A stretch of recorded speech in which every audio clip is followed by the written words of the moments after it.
Nota clara, então a ideia que nos ministérios de desarrollar para convertir o edifício aqui em student flat e nós estamos trabalhando agora riba terms não, a pedir conselho de caso que estamos de diensten não, para dar um conselho conta vai fazer aqui e lo sigo todo o processo não, pero não tem nada claro ainda, no qual nós necessita começar a preparar a ideia. Começar a ideia de nos bloquear de uma cooperação com a Universidade de Aruba. Então, essa é assim, trabalho preparatório a começar, mas nenhuma decisão agora tomar, o único coisa que o governo a decidir que nós estamos willing para explorar a possibilidade para convertir essa aqui de um estudante flat, sem que não se cometa com nenhum partido ainda. A economia está recuperando. Porque o Covid em 2019 no GDP está 6,1 bilhão florim.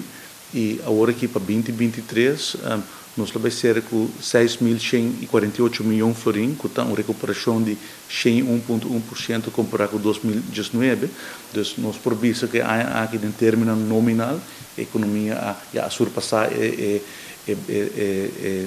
economia, sua grandeza, sua growth em 2019. Então, está recuperando, tem um crescimento econômico pronosticado para 2023 de 4,5% nominal. Aí passar está 10% nominal e nós chegamos a 96,7% de GDP de 2019 está aí passar.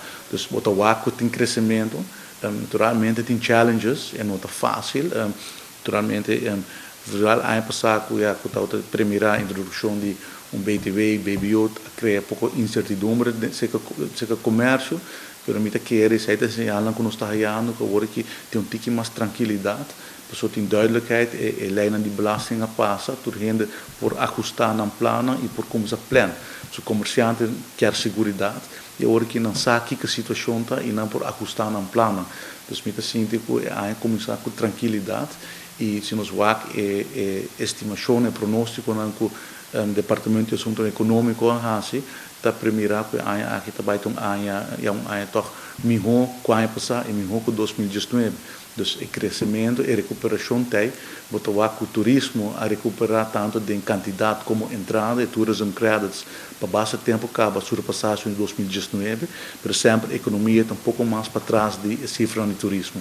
Então, essa é uma indicação positiva.